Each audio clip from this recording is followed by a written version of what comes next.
I think the other rejects that I had were things that we've already talked about. Yeah. Zidler, when he says everything's going so well, that's entirely based on self-interest, and he just uses Yeah. that blanket statement to like totally cover over all of the awful things that he's doing in order to get everything to go so well. So, reject that. And then obviously, this movie depicts so many people following their fleshly impulses. Yeah. This is very much like a humanistic worldview kind of Hmm. movie, and I think we need to soundly reject that as well. So that one's pretty low hanging fruit, but Yeah.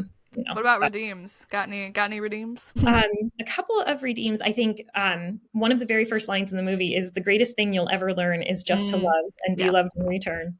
And I think that can be redeemed. I think the problem is where the movie finds love and how Mhm. it defines love. Again, Uh, that foundation that we're yeah, missing.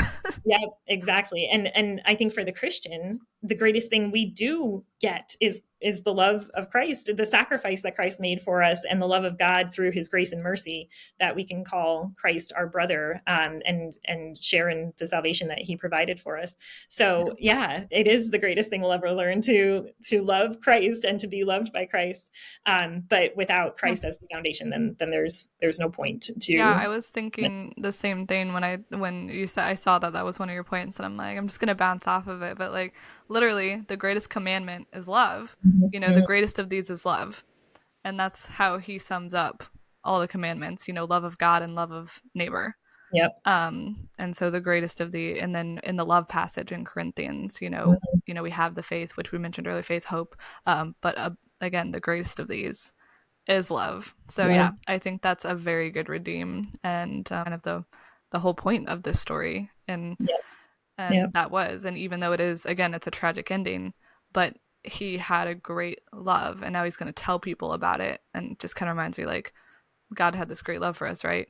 But he doesn't just have this great love for us. He didn't just save us. He gives us the Bible. He writes it down so that we Mhm. don't forget. And that's the wonderful thing about stories, right? Is that we watch and read and listen to these stories because they do have some particles of truth in them, and it reminds us again. Like I love watching this kind of movie, and you might not think that a movie like about a cabaret in this sense would make you think of different stories in the Bible, but like there were just so many things where I'm like, oh my gosh, like Mhm. yeah, this is a picture. It's not a complete or perfect picture.